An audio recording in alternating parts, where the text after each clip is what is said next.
నమస్తే, welcome to our channel. నేను సిరి. విజయ్ దేవరకొండ 14వ సినిమా రణబలి టీజర్ అయితే రిలీజ్ అయింది. సో ఈ టీజర్ ఎలా ఉంది ఏంటి అనేది మనకు వివరించడానికి మనతో పాటు ఉన్నారు ప్రముఖ సినీ క్రిటిక్ దాసరి విజ్ఞాన్ గారు. నమస్కారం సార్. సార్, విజయ్ దేవరకొండ 14వ సినిమా టీజర్ రిలీజ్ అయింది. సో ఇది వచ్చేసి ఇప్పటి సినిమా కాదు, ఇండిపెండెన్స్ కన్నా ముందు మన ఇండియా ఎలా ఉంది, బ్రిటిష్ వాళ్ళు ఎలా మనల్ని పరిపాలించిండు, మన దగ్గర నుంచి ఎంత దోచుకున్నారు అనేది అది చూపెట్టారు. సో మీకు ఎలా అనిపించింది? రాహుల్ సంకీర్తన్ మంచి బ్యూటిఫుల్ డైరెక్టర్. ఆల్రెడీ వీళ్ళ కొంబలో ట్యాక్సీ వల్ల వచ్చింది. ఆ చనువుతో ఇప్పుడు ఇంకో సినిమా మైత్రి వాళ్ళ ఇన్వాల్వ్మెంట్, ఒక బ్యూటిఫుల్ నవల ఆధారితం అని ఒక పుకారు. బట్ అది ఆ నవలేనా తెలీదు. స్టోరీ అదైనప్పటి నుంచి ఈ నవల నుంచే తీసుకోవాలని కూడా లేదు. ఆ స్టోరీని ఎంతోమంది ఎన్నో రకాలు కూడా రాయొచ్చు. కాకపోతే ఆ నవల ఏంటనేది చూస్తే బండి నారాయణ స్వామి అనే ఆయన సప్తభూమి అని ఒక నవల రాశాడు. 18 టైంలో బ్రిటిషర్స్ కింద రాయలసీమ ప్రాంతంలో చాలా ఒక పెద్ద కరువు వచ్చింది. వాళ్ళ వల్ల ఒక ఇబ్బందిని అయితే క్రియేట్ చేశారు. దాని నుంచి వాళ్ళు ఎలా బయటపడ్డారు, ఎలా ఫైట్ చేశారు అనేది అది బేస్ చేసుకొని ఉన్న నవల అది. అయితే ఇప్పుడు చూడు, ఇప్పుడు సినిమాలు పక్కన పెట్టేస్తే ఇప్పుడు మనం చాలా సందర్భాల్లో మాట్లాడుకున్నట్టు హీరో చుట్టూ కథలు తిరిగేవి ఇప్పట్లో. ఒకప్పుడు పెద్ద పెద్ద నిర్మాతలు డైరెక్టర్లు ఏం చేసేవాళ్ళంటే, మన పరుచూరి బ్రదర్స్ కాలం నుంచి అయినా అంతకుముందు అయినా ఎద్దనపూడి సులోచనరానో లేకపోతే ఇంకెవరో బోల్డంతమంది వాళ్ళ నవల్స్ ఉంటాయి కదా, అవి హక్కులు తీసుకునేవాళ్ళు. మంచి నవల్స్. ఆ హక్కులు తీసుకొని ఆ కథలో మార్పులు చేర్పులు చేసి దీన్ని సినిమాగా తీస్తే ఎలా ఉంటుందని అనుకొని ఆ తర్వాత హీరోయిన్లను ఎత్తుక్కునేవాళ్ళు, ఎవరు చేస్తే బాగుంటుంది అని. ఇది ఇప్పుడు నిన్న మన వేణు ఎల్లమ్మ కథ రాసుకున్నాడు. ఫస్ట్ ఆయన కథ రాసుకొని తర్వాత వెతుక్కున్నాడు దీంట్లో ఎవరుంటే ఎవరుంటారు. లాస్ట్కి దేవిశ్రీ దగ్గరికి వెళ్ళింది. అట్లా అదే దేవిశ్రీ డేట్లు తీసుకొని ఏమి ఎల్లమ్మ రాసుకోవాలా. అట్లా రాహుల్ సంకీర్తన్ కూడా ఏదో మంచి స్టోరీ అనుకొని ఇది ఎవరికైతే బాగుంటుందో చూస్ చేసుకొని విజయ్ దేవరకొండని తీసుకున్నాడు. ఆ క్లిమ్స్ అంతా చూసిన తర్వాత వాట్ ఎవర్, రష్మిక మర్దన కూడా మళ్ళీ ఆఫ్టర్ లాంగ్ టైం. రష్మిక స్క్రిప్ట్లన్నీ కూడా చాలా చూసీగా ఉంటాయి, బాగుంటాయి. మనకు తెలియని కొత్త చరిత్రలు చెప్పడంలో రష్మిక దిట్ట. ఆమెకు తెలిసి వస్తాయో తెలియకొస్తాయో కథలు తెలియదు. కానీ ఇప్పుడు చావా శంభాజీ అనే ఒక ఆయన ఉన్నాడని మనకి చావా సినిమా వచ్చేంతవరకు ఎక్కువ తెలియదు. ఎక్కువ లెసన్లలో కూడా ఎప్పుడు వినలా. బలంగా చూపించింది, దేశమంతా పరిచయం చేసింది అందరికీ. ఆ శంభాజీ అంటే ఒక మా ఆత్మగౌరవం లాగా అయిపోయింది. అందరూ ఓన్ చేసుకున్న క్యారెక్టర్ అది. నెక్స్ట్ తర్వాత ఇప్పుడు మన ఎర్రచంద్రం గురించి కూడా అంతకుముందు ఎప్పుడు సినిమాలు ఏం రాలేదు. మా రష్మికే పరిచయం చేసింది, అది కూడా బాగా గుర్తుపెట్టుకుంటే. ఇట్లా ఈ అమ్మాయికి మంచి స్క్రిప్ట్ ఇలా వస్తున్నాయి. మరి ఎందుకు వస్తున్నాయో ఏంటో తెలియదు. అవి లక్ అనుకొని చెప్పుకోవాలి. సరే, ఇప్పుడు ఆ టైంలో ఈ రణబాలి అనే ఆయన ఎవరు, అందులో వీళ్ళని ఇబ్బంది పెట్టిన ఇంగ్లీష్ ఆయన ఎవరు, అసలు ఏం జరిగింది, దీని నుంచి ఆ పీపుల్ ఎలా బయటపడగలిగారు, తర్వాత అందరూ ఎలా నార్మల్ స్టేజ్కి వచ్చారు. నువ్వు ఆ టీజర్లో చూస్తే అందరూ ఎట్లున్నారు, మొత్తం చిక్కుకుపోయిలా చూసావు కదా, ఎలా బయటపడ్డారు. ఇవన్నీ కూడా మనకు పరిచయం అవుతే మరో కొత్త యోధుడు, మన యోధుడిని మనం ఇంకొకరిని చూస్తాం. అంటే తెలుగువాడు ఆయన ఎవరో తెలియదు, మళ్ళీ మనకి ఇప్పుడు చూస్తే అర్థమైపోతుంది. అండ్ ఈవెన్ ఛాంపియన్ కూడా నువ్వు గుర్తుపెట్టుకుంటే, రష్మికి సంబంధం లేదు, ఛాంపియన్ చెప్తున్నా.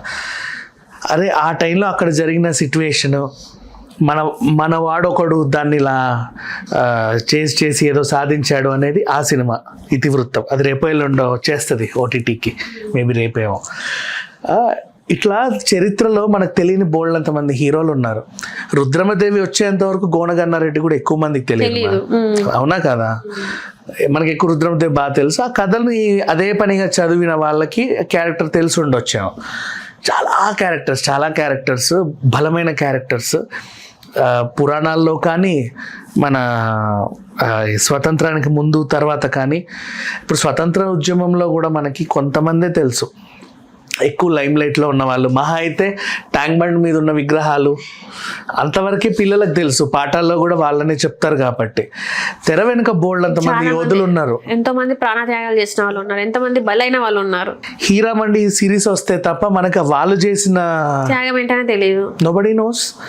ఇట్లా కొన్ని సిరీస్లో స్టోరీలో వచ్చినప్పుడు మనం కొన్నాళ్ళు వెనక్కి వెళ్ళి అవన్నీ తెలుసుకునే ప్రయత్నం చేస్తాం. తెలుసుకున్న తర్వాత ఒకసారి మనసుకి హత్తుకునేలా ఉందా కథనం, ఇంకా దాన్ని విడిచిపెట్టాం మనం. ఇట్లాంటి ఒక బలమైన స్టోరీ రాహుల్ దగ్గరికి రావడం, ఆయన ఆ స్టోరీని విజయ్ దేవరకొండని ఒప్పించడం, వీళ్ళ జర్నీ ముందుకెళ్ళి పెద్ద ప్రొడక్షన్ సంస్థ దీన్ని నిర్మాణ బాధ్యతలు చేపట్టడం, అలా ఒక అందమైన టీజర్ రిలీజ్ అవ్వడం చక్క జరిగిపోయాయి. నెక్స్ట్ ఆఫ్టర్ దట్ ఇంకొక సడన్ మంచి సర్ప్రైజ్.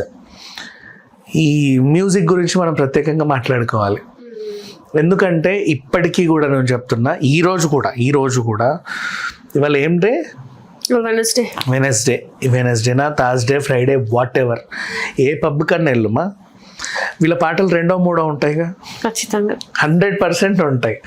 ఏ న్యూ ఇయర్కో గోవాకి వెళ్ళు, ఇంకెక్కడికన్నా వెళ్ళు, అజయ్ అతుల్ వాళ్ళ పాటలు లేకుండా ఎక్కడ ఏ పార్టీ ఎండ్ అవ్వట్ల ఈ మధ్య కాలం నన్ను అడిగితే.